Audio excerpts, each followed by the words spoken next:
I think everyone's biggest takeaway leaving Jersey Mike's was Zack Ryder. And what we saw from Zack, in one respect, it's not shocking, but it was coming into this year, we just hadn't seen it yet, right? He had a really good redshirt year for Penn State. He won the scuffle. He beat TJ Stewart, but there was a rung of competitors in the NCAA folk style scene we hadn't seen him against. And it was thought that, hey, he could be this guy. And then to see him, to me, the physicality and the pace stood out the most, because I felt like I didn't think that would be an area of weakness for him, but I thought, Jackson Smith's really twitchy. He's big for the weight. Zack Ryder, Jackson's been in so many tough matches in his career. Is Zack going to be able to do it? And he just scored and scored and scored. And he was just oppressive with his underhook and his pressure. And then to see him go and get those 2 takedowns at the end, it was a national message. And Ryder had been in the conversation, as we were talking about. 184 has been the talk of the entire offseason, because we knew Angelo was coming and McAnally was still going to be there, and Aiden Sinclair and Rocco Welsh was coming up, and Ryder was always mentioned there, but it was kind of like, is he's probably behind the Max and the Angelo, and now he's squarely in that title conversation for me. I can't say how impressed I was with him, and to me, that win, it weirdly, and it kind of puts some pressure on Rocco Welsh. I mean, Rocco was brought in to, I don't know, at least compete with. He was felt to be a potential upgrade over Zack Ryder. I don't think you bring him in otherwise. And Ryder leaves, and now it's like, all right, let's see what, and that makes it Zack Ryder versus Rocco Welsh such an intriguing match to me. I don't know, we may not see it till NCAAs because those teams don't overlap. But I can't help but feel like that's where my mind went. Like, this was supposed to be Penn State's guy, 184. That was the plan. He had a great year. He'd been great in freestyle. And then next thing you know, Rocco Welsh transfers to Penn State. Ryder leaves, and now the Cowboys got a monster at 184. And it adds just another awesome component to a weight class that was already going to be the one with the most eyeballs, the most intrigue, the most storylines, and it just amps up. And it was going to be a storyline no matter what, but to kick off the season the way Zack Ryder did, Jackson Smith, not a one-time All-American that hadn't established himself previously. This is a senior. This is a guy that's been on the scene. You know what he can do. He's had success at 97. Now he's at 84. And has a great arsenal. Big fan of Jackson Smith, and Zack Ryder just showed, like, he's in that tier with the other guys that we've been talking about. And it, again, makes 184 that much more compelling with the storyline you just mentioned. I think, man, I owe Zack Ryder an apology, because like you were saying, I was not putting him quite in that tier yet with Max and Angelo. And it's because we hadn't seen it yet. We saw Angelo beat Dustin Plott. We saw Max McAnally nearly beat Carter Starachi. Right, we saw that, and Zach is super high recruit, multiple-time age level, world medalist and whatnot. So we knew the potential was there, but to actually go and see it is something different. And it was more just, I was like, well, there's no way another guy that age can be on that level. Yeah. Like, I'm just playing the odds game here. Like, I don't think it's possible. Turns out it's possible. Jackson Smith, I think, has only been bonus pointed in his career by Aaron Brooks, and I want to say Carter Starachi, 2 dudes. Yeah. And 2 all-time greats. Only 9 NCAA titles between those 2. Only 9. And Zack Ryder immediately in his first official, I guess this was unofficial. Exhibition match. Yes. The first match of this year in an Oklahoma State singlet goes out and gets the major. And the way he did it, too. The physicality. He did it the hard way. Yes. One, like, he didn't have a 7-pointer in there. No. Just takedowns and escapes. And in the way he kind of big brothered really Smith in some positions. Like, Jackson tries that duck, and he's like, nope, I'm throwing you by. And to stay in his face, so much fun to watch. I can't wait. 2 weeks, national duels, potentially Oklahoma State versus Iowa. Yeah, and, maybe the X factor for Zack Ryder, the riders roll deep. They They do. must have had like 60 riders in He's New affiliated. York. I don't know how far. Hour and a half. Yeah, Hour he and a said half pretty drive. close. But man, that was awesome, and got to run into Ryder's family and some of his friends. They were very gracious, but were quick to remind me that I did not pick that result to happen. But they were very friendly about it. Great result. We got a lot to get to. Yeah. But yeah, Zack Ryder definitely stole the show. One more point on the Zack Ryder match, but I think is an interesting one. You guys were also up close, able to watch it and witness the interplay, the coaching from David Taylor in the corner. It was like they were in a great sync already, and it was David Taylor says, cut him and go get a takedown. Zack Ryder cuts him and go gets a takedown. It just everything that David was saying was being implemented. It was a great strategy, and I think that's going to be a good coach-athlete relationship. There was a question in the chat about who Jackson Smith's best win, what his career was. And you go through being up at 197. It's kind of wild to look at some of his results. Beating Jacob Warner, Isaac Trumbull, Braun Egel, Luke Serber, Tanner Sloan. Like NCAA finalist. It's pretty wild. And then at 84, he beat Gabe Arnold, Chris Foca, Silas Allred. So Good guys. yeah, he's A lot of All-Americans on that hit list. Sure. Picking the 184 champ, I haven't done it yet officially, and I don't know who I think's going to win. I watch a profile of Angelo Ferrari. I'm like, this dude's mindset is it's just what you got to have to be a national. And then I watch Max McAnally win U20 Worlds and just go life or death with Parker and Carter. I'm like, that guy's going to win. And then I watch Zack Ryder against frickin' Jackson Smith. I'm like, oh, that guy for sure. It's a crazy weight. But please watch that video of that Tyler did. Oh, boy. You going to pull this in? That's the first question. You want me to? Sure. Sounds Okay. good. It is a great video, Get though. it here. Yeah. I have a video that exonerates me. I heard that was AI. That was not AI. That was real eye. Yeah. We do use AI on our broadcast, but AI at present cannot fake a handshake. Zach looks so disappointed All and right, sad in this. bring it in. Tell him what's happening, John. Yeah.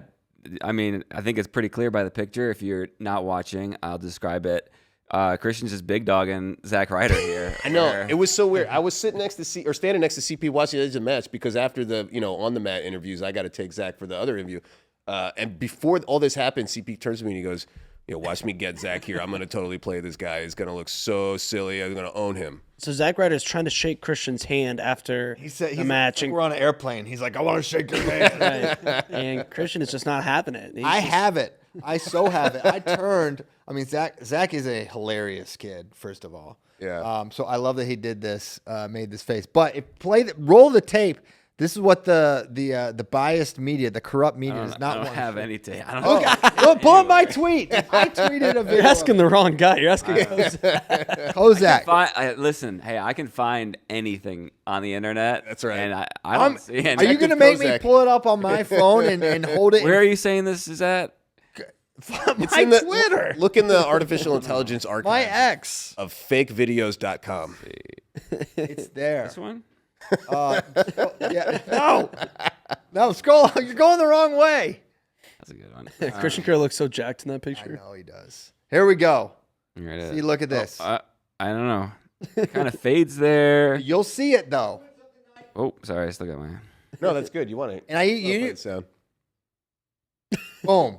It captures it, and you can hear me say, "I wouldn't leave you hanging, buddy." Listen, the sound on. play the audio. Okay, we'll see. I don't know. And then after that, he goes, I'm not going to leave you hanging now, but on the air, I wanted to make it look like I wasn't going to shake your hand just for the effect. Well, that wasn't my only handshake challenge. So I'm standing here. You have a long history with handshakes. Oh yeah. Sometimes you don't shake at all. Literally a long history of long handshakes. Literally long Can't let history. go. I wasn't gonna let go. I wasn't gonna be the first one to let go in that handshake you're talking about. But in this other handshake with Lucas Bird, I'm on this side, right hand mic. Lucas is to my left, and we finish the interview, and he puts out his right paw, and then I gotta go. Lefty handshake. I gotta give him one of these guys. That's what I had to I think do. you got to do the swap as you come across. I did. I just didn't have the comp. Listen, this is. I'm new to the stick mic game. Stick mic. And did I think I could do this? And then you're like this. you're crossing your arms, or it's getting tough. Mhm. Listen, this is all growth for me. Yeah. Get your reps in. It's a growth opportunity, and I can't help it. Everyone wants to shake my hand right then and there. I don't know how you didn't. They don't mention wanna the wait. Battle of the Bulge once. All night. I thought about it. I just didn't know who was our best World War II historian. Yeah, that's fair. I could have really confused Younger Bastida. That's like, what? No, that was a good question, but I shook his hand. Criteria over OT. What's the level of regret for Kale and company after Saturday night? I don't know. I mean, they're don't weep for them. They've got a really good team. They've got Rocco Welsh. They're going to win nationals by, many points. They're going. So you tell me Rocco and Ryder are wrestling. I don't know. Rocco's really good. Really good. They've got a really good guy, but it was without a doubt, this was a boat rocking maneuver they made. Like, Zack Ryder was beloved in that room, and was heartbroken and left. And no, you can't blame. I'll never blame Kale and company for trying to improve their roster, and they have been consistently trying to add. They had Alex Facundo. Let's get Mitchell, right? I mean, you're not going to not get Mitchell Messenbrink. They had Zack Ryder. Rocco Welsh is an NCAA finalist, and he wants to come to Penn State. You get that guy. Is it I don't blame them for it, but there are repercussions for those moves. I'm sure they moved on and already dealt with it, but they're probably like, okay. Here's what I'll say. They can't be surprised. They know what Zack Ryder is. They're not. I don't think that staff, the Penn State staff, is watching Saturday night with their jaws on the floor in disbelief that Zack Ryder is really good. They recruited Zack Ryder. They watched him every day practice. They knew he was really good. I just think this was, they probably thought, and so many of these guys don't leave. And I think they just didn't realize that he would leave, or maybe they wouldn't have done it. I don't know. Yeah. I mean, anytime you're running a giant enterprise like Penn State Wrestling, which is you look at how much is involved there, how many different moving parts and everything, and there's risk to every move that you do. Most of them are small risks, and that they've proven to be the best in the business, like, the business of college wrestling by a large margin right now. And, everything doesn't always go exactly as you think it's going to go when you make every decision, but that doesn't mean there's regrets. There's maybe learning, there's maybe, a reassessment, but regret doesn't. The real mistake is this, more so than you lost Zack Ryder. Rocco Welsh was at Ohio State. Ohio State at present is not a threat to Penn State wrestling. You brought in Rocco to your team, not realizing Ryder would leave. And really, the team that, as you look at it, who could threaten Penn State, everyone is saying it. Everyone is seeing it. It's Oklahoma State. They look like the new biggest threat, along with Iowa, to Penn State. And you just gave David Taylor 4 years of Zack Ryder. And you had to know, it was very obvious when it came out that Zack was going to look to leave after that. Well, we know where he's going to go. Zack was coached by David Taylor in high school. That relationship there was established. Oklahoma State is viewed as a place you can go and have high level of success. They just did what they did last year. This was a very obvious move for Zack to make. And so that, more than losing Zack Ryder, it's where Ryder went. And you heard a team that in Ohio State that they're far from you right now. And so that ultimately is where you look back and like, maybe that's where they'll feel the real pain, is helping their chief rival. Yeah. That was So it's interesting to think about, does Zack Ryder leave Penn State if David Taylor coaching Oklahoma State is not an option? Zero chance. Zero chance he was leaving. He was not leaving. 100%. I have that verified. Loved it there. He's from New York. It's a 3-hour drive for his whole family to go and watch him. He loved it there. He loved Penn State. He loved being on the team. He was beloved. He did bring up in the post-match interview that it's 22 hours from New York to Stillwater, but because of how much he is enjoying Stillwater and the family aspect and David Taylor being a familiar figure, that it's like it doesn't feel 22 hours away. He was not leaving.